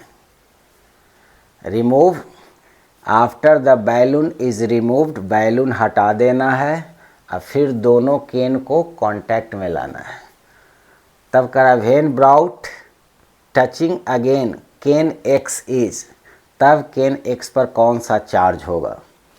तो अब इसको हम लोग थोड़ा मैकेनिज्म करते हैं। जब ये दोनों टच में है, ये पॉजिटिव चार्ज बैलून इसके नज़दीक में लाएंगे तो इस फेस पर आ जाएगा निगेटिव चार्ज, और इसके जितने भी केटायन होगा वो सारा को रिपेल करके इस फेस पर कर देगा। तो इस फेस पर केन बाई के फेस पर आ जाएगा पॉजिटिव चार्ज और केन एक्स पर आ जाएगा निगेटिव चार्ज। ए निगेटिव चार्ज इसका भी मूव, केन एक्स का भी इलेक्ट्रॉन इस पर आया होगा, केन वाई का भी इलेक्ट्रॉन इधर से मूव करके इधर आया होगा। मीन्स एक्स पर जो इलेक्ट्रॉन होगा वो एक्स का भी होगा और इस पर इलेक्ट्रॉन केन वाई का भी होगा। अब आगे करते हैं। अब दूसरा स्टेप में क्या करना है कि इस दोनों को अलग अलग कर देना है। तो अलग अलग कर दिया, तो अलग अलग कर दिया तो जनरली इस पर आ जाएगा निगेटिवली चार्ज्ड और इस पर आ जाएगा पॉजिटिवली चार्ज्ड। फिर क्या करना है कि अब बैलून को हटा देना है। मीन्स यहाँ से इंडक्शन करने के बाद दोनों को अलग किया, तो अलग किया तो इस पर आ जाएगा निगेटिव चार्ज और इस केन पर आ जाएगा पॉजिटिव चार्ज। फिर क्या कह रहा है कि अब बैलून हटा देना है। तो बैलून हटा करके दोनों को टच कर देना है। तो दोनों को टच कर देंगे तो फिर क्या होगा, दोनों न्यूट्रल हो जाएगा। जो इसका इलेक्ट्रॉन इसमें एक्स्ट्रा आया होगा वो सारा इसमें फ्लो हो जाएगा। फ्लो करने के बाद ये भी न्यूट्रल हो जाएगा। इस पर भी नेट चार्ज जीरो, इस पर भी नेट चार्ज जीरो। मीन्स दोनों केन एक्स और वाई न्यूट्रल हो जाएगा। मीन्स ऑप्शन हो जाएगा सी। तो सी ऑप्शन सही होगा क्योंकि दोनों न्यूट्रलाइज हो जाएगा।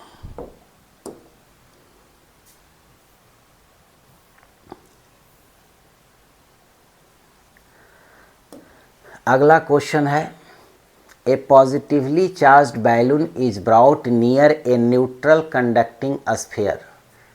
ए पॉजिटिवली चार्ज्ड बैलून को न्यूट्रल कंडक्टिंग स्फीयर के नज़दीक लाते हैं, इसके नज़दीक लाते हैं।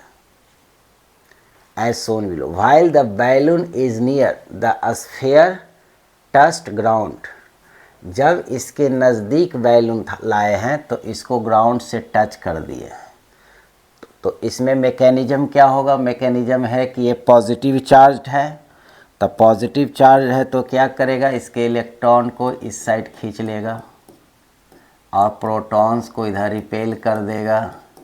अब हम इसको टच किए हैं तो टच में प्रोटॉन तो फ्लो करता नहीं है, तो हमारे पैड से, ग्राउंड से इलेक्ट्रॉन पैड से, बॉडी से होते हुए, हाथ से होते हुए ये इलेक्ट्रॉन ग्राउंड से आना शुरू करेगा और इस प्रोटॉन को न्यूट्रलाइज कर देगा।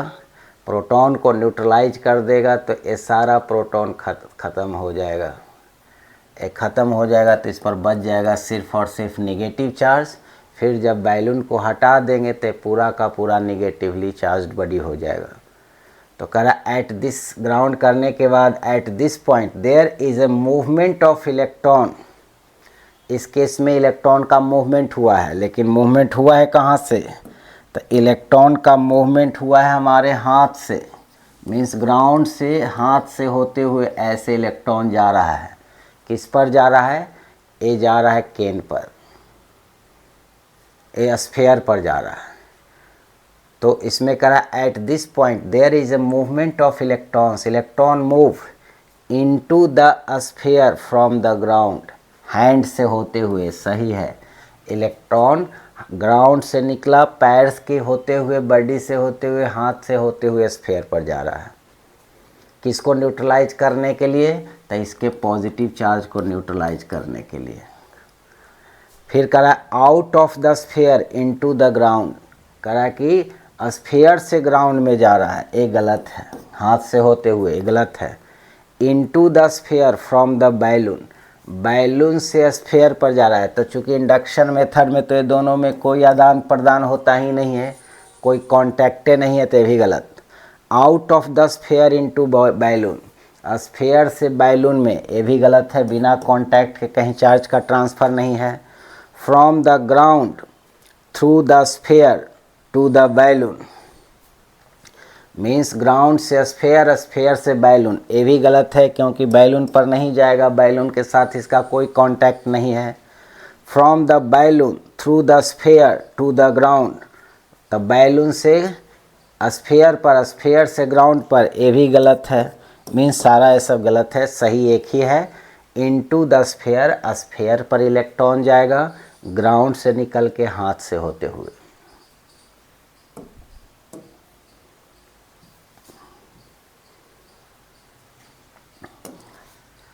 अगला कह रहा है a negatively charged balloon is brought near a neutral conducting sphere as shown.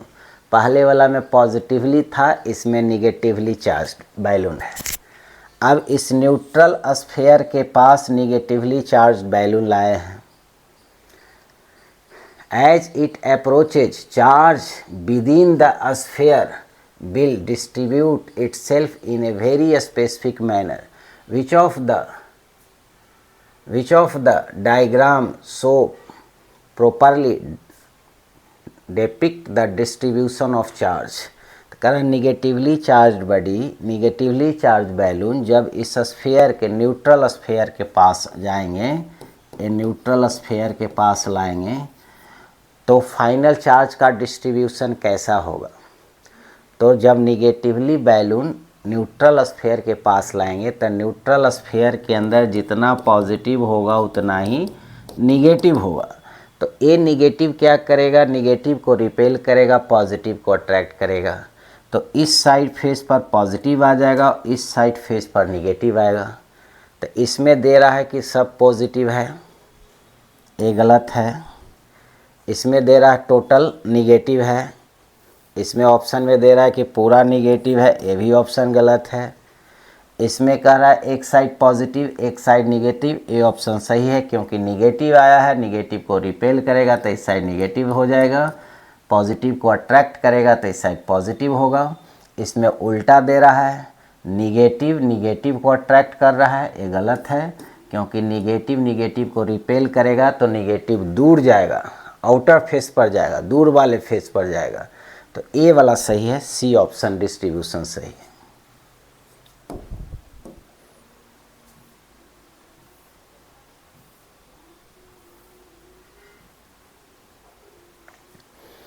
अगला क्वेश्चन का है if a positively charge plate is brought near the top of a positively charged electroscope then the deflection needle will B.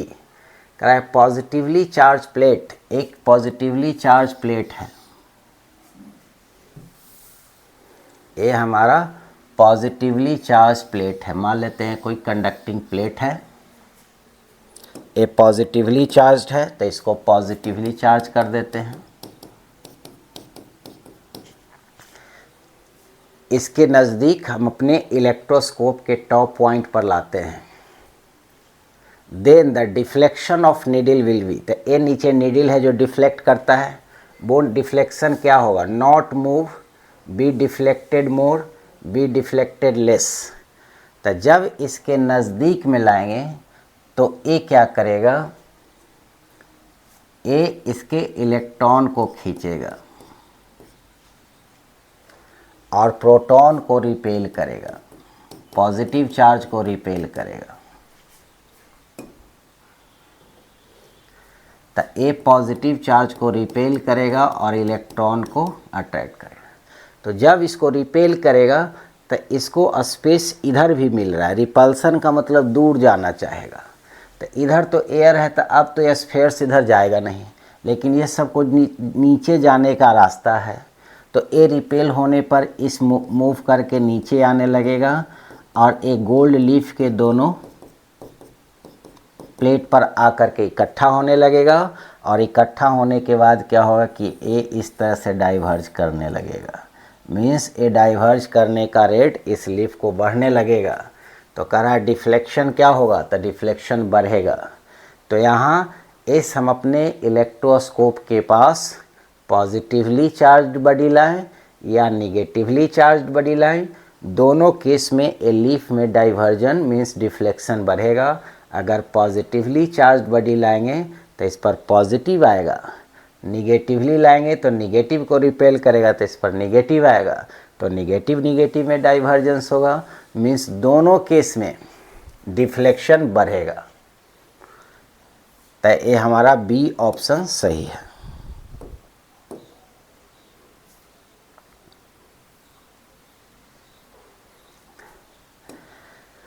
अगला question करा, if a positively charged sphere is taken close to uncharged sphere then which of the following statement is true. कह रहा एक positively charged sphere है, ये हमारा positively charged sphere है और इस पॉजिटिवली चार्ज्ड स्फीयर को एक अनचार्ज्ड स्फीयर के नज़दीक में ले जाते हैं। तो मान लेते हैं कि ये हमारा अनचार्ज्ड स्फीयर है, न्यूट्रल है, इस पर जितना पॉजिटिव है उतना ही इसमें नेगेटिव है। तो if a positively charged sphere is taken close to another uncharged sphere then which of the following statement is true। तो जब इसके नज़दीक में ले जाएंगे तब क्या होगा, ये क्या करेगा, इसके अंदर के इलेक्ट्रॉन को इंडक्शन मेथड से खींचेगा तो इधर निगेटिव आ जाएगा और उसके प्रोटॉन को रिपेल करेगा तो इस साइड पॉजिटिव चार्ज आ जाएगा। तो एक साइड निगेटिव आ गया, दूसरे साइड पॉजिटिव आ गया। अब आगे देखते हैं, induction and attraction occur simultaneously. Induction occur before the attraction occur before induction, attraction और repulsion। तो कह रहा है कि दोनों में क्या होगा, अट्रैक्शन, रिपल्सन, इंडक्शन जैसा चीज़। तो जब भी चार्ज बॉडी को अनचार्ज बॉडी के पास लाते हैं तो सबसे पहले इंडक्शन होता है। इंडक्शन का मतलब होगा कि अपने अपोजिट नेचर के चार्ज को खींचेगा। तो अगर पॉजिटिव लाए हैं तो इलेक्ट्रॉन को खींचेगा, तो पहले खींच कर करके एक फेस पर नेगेटिव चार्ज ला देगा, दूसरे फेस पर पॉजिटिव चार्ज लाएगा। अब ए नेगेटिव और ए पॉजिटिव में अट्रैक्शन होगा,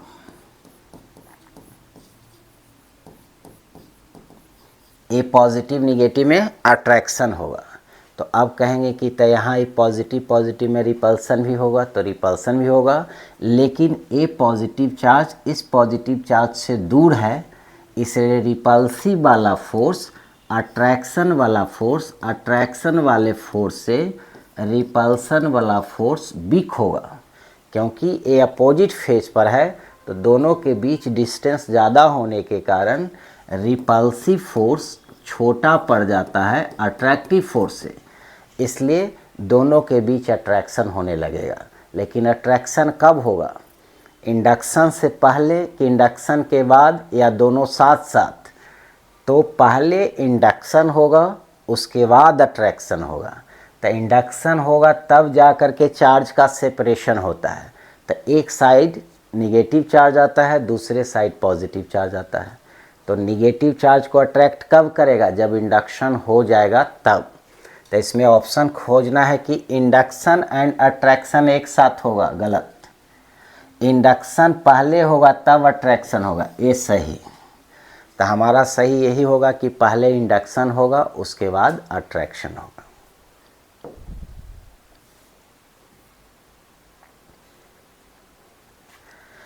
अगला क्वेश्चन करा, which one is the correct relation between induced charge and the distance between two charge body।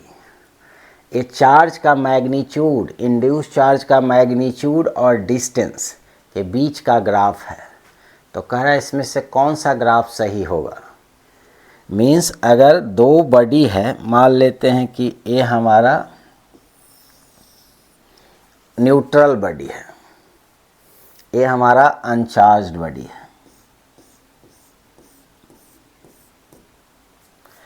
और एक चार्ज बॉडी ले लेते हैं। ये मेरा चार्ज बॉडी है।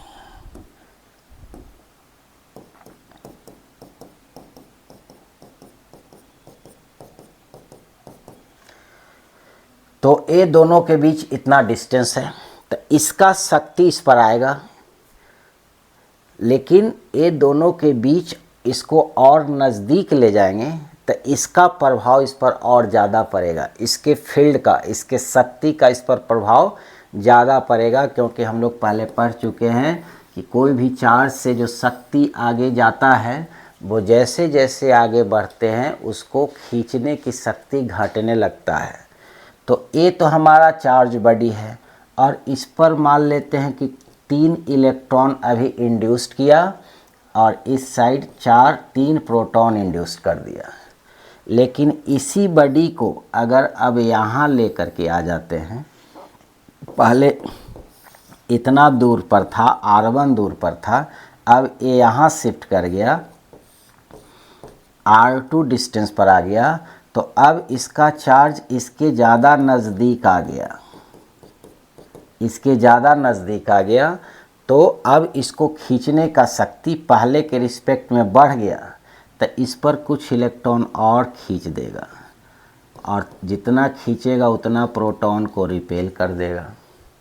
जब इसको और नज़दीक ले जाते हैं, यहाँ ले जाते हैं, तो ये और नज़दीक आ गया, इसके और नज़दीक आ गया, तो इसका इफ़ेक्ट, इसका प्रभाव, इसका शक्ति खींचने का और बढ़ गया, तो इसके मेटल के एटम से और इलेक्ट्रॉन को खींच देगा और उतना ही प्रोटॉन को इधर रिपेल कर देगा।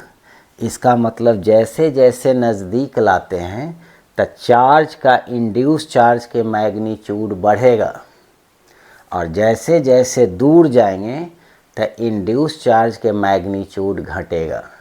तो पूछ कर रहा है कि which one of the correct relation between induce charge and the distance between the two bodies. Means ये जो चार्ज में जो इंड्यूस चार्ज का जो मैग्नीट्यूड है, निगेटिव या पॉजिटिव का जो मैग्नीट्यूड है, उसकी वैल्यू डिस्टेंस बढ़ने से घटेगा और डिस्टेंस घटने से बढ़ेगा।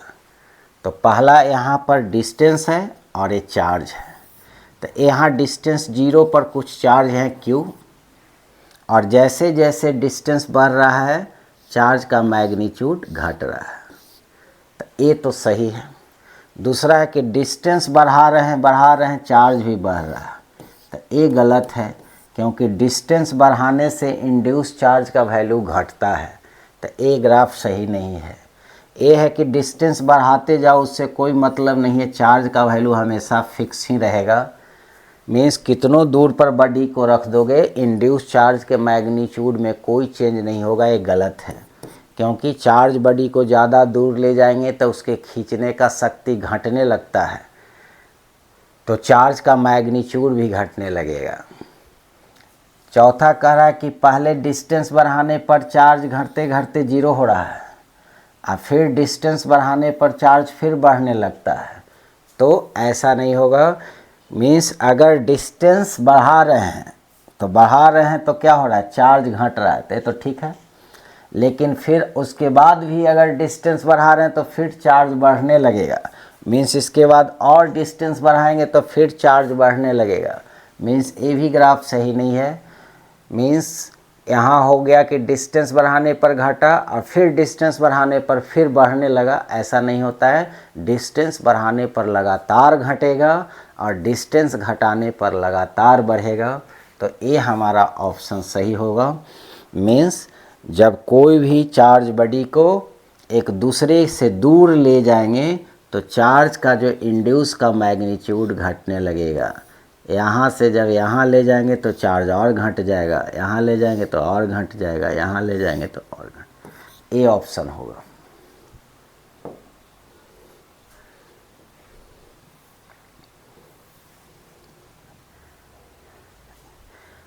अगला क्वेश्चन है, which of the following charging method result in charging an object opposite to the charge on an object use to charge it.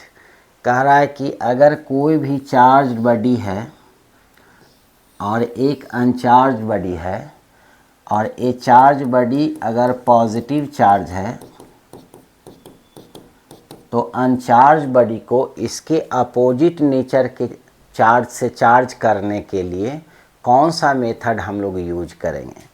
Means जो हमारा बॉडी चार्ज है उस पर जिस नेचर का चार्ज है उसके अपोजिट नेचर का चार्ज हमारा न्यूट्रल बॉडी पर लाना है तो कौन सा मेथड यूज करना पड़ता है, तो वो हमारा इंडक्शन मेथड है। तो ऑप्शन सी है, क्योंकि अगर इस पर पॉजिटिव चार्ज है तो इसके इलेक्ट्रॉन को खींच करके बांध करके रखेगा और पॉजिटिव चार्ज को रिपेल करके रखेगा।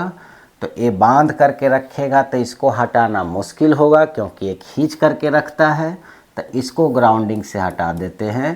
तो ये जब हट जाएगा, ये जब चार्ज हट जाएगा तो पूरा बॉडी निगेटिव चार्ज होगा। मीन्स इस पर पॉजिटिव है तो इस पर निगेटिव है। मीन्स अपोजिट नेचर का चार्ज से चार्ज करने के लिए इंडक्शन मेथड वैलिड करता है। सेम नेचर के चार्ज से चार्ज करने के लिए कंडक्शन मेथड वैलिड करता है।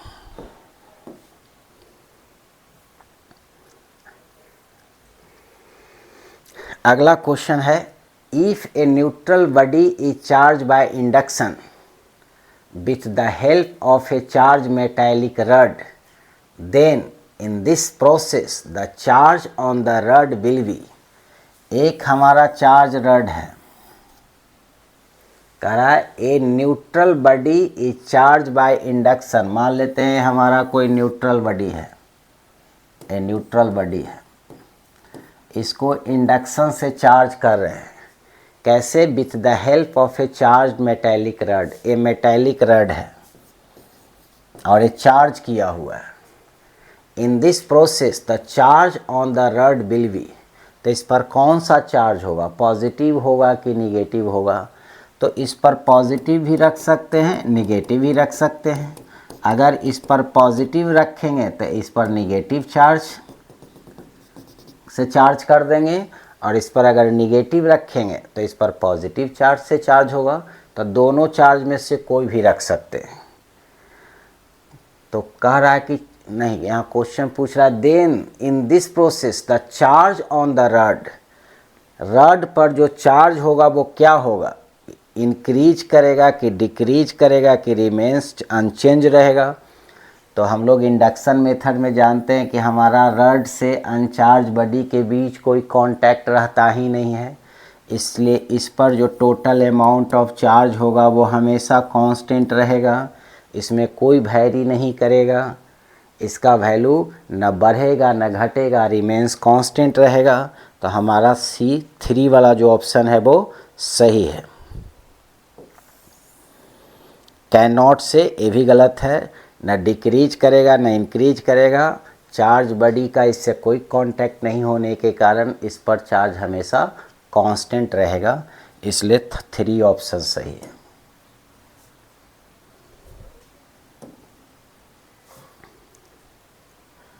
अब कह रहा electrostatic induction is used in.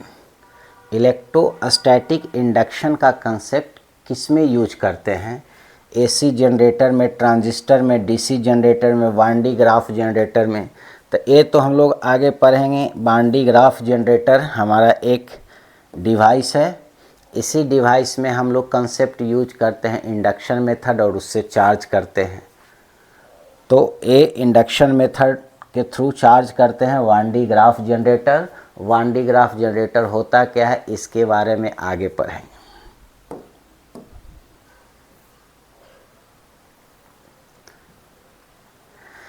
अगला क्वेश्चन है when a positively charge rod is kept close to a metallic plate. एक पॉजिटिवली चार्ज रड है, ये हमारा रड है, पॉजिटिवली चार्ज्ड है। इसको नज़दीक में रखना है, मेटालिक प्लेट के नज़दीक में। तो ये हमारा कोई मेटालिक प्लेट है, इस प्लेट के नज़दीक में पॉजिटिवली चार्ज रड को रख दिए हैं। The net charge on the metallic plate will be, तो इस पर नेट चार्ज क्या होगा, तो नेट चार्ज 0 होगा, क्योंकि इंडक्शन के थ्रू इस साइड क्या खींच लेगा, इलेक्ट्रॉन खींच लेगा, जितना इलेक्ट्रॉन इधर खींचेगा उतना ही इधर प्रोटॉन कर देगा। अब इस पर टोटल नेट चार्ज पूछ रहा है, तो नेट चार्ज ऑलवेज 0 होगा, क्योंकि जितना पॉजिटिव है उतना ही निगेटिव है, टोटल जोड़ेंगे नेट चार्ज 0, तो ऑलवेज न्यूट्रल ही रहेगा। जब तक न्यूट्रल रहेगा, कब तक न्यूट्रल रहेगा, जब तक इसको हम लोग ग्राउंडिंग करके हटाए नहीं, तो ग्राउंडिंग का इसमें कोई डिस्कशन नहीं है, तो हम लोग न्यूट्रल में लगाएंगे, तो ऑप्शन सी हो जाएगा, मीन्स न्यूट्रल होगा। तो ये सारा बेसिक क्वेश्चन था इंडक्शन मेथड ऑफ चार्जिंग पर। अब इससे होगा कि इंडक्शन मेथड ऑफ चार्जिंग में क्लैरिटी आ जाएगा, कॉन्फिडेंस आ जाएगा। अब इसके बाद हम लोग करेंगे कंडक्शन मेथड ऑफ चार्जिंग और उससे रिलेटेड न्यूमेरिकल क्वेश्चन, और फिर हम लोग चलेंगे कूलम्ब्स लॉ में। तो अभी हम लोग पढ़ेंगे मेथड ऑफ चार्जिंग, पहले प्रॉपर्टीज ऑफ चार्ज पढ़े थे, प्रॉपर्टीज ऑफ चार्ज में अब मेथड ऑफ चार्जिंग पढ़े हैं। मेथड ऑफ चार्जिंग में 2 हो गया, फ्रिक्शनल मेथड हो गया, उसके बाद इंडक्शन मेथड होगा, फिर कल करेंगे हम लोग कंडक्शन मेथड, इसके बाद फिर मूव करेंगे कूलम्ब्स लॉ में। तो आज इतना ही रहेगा। Thank you.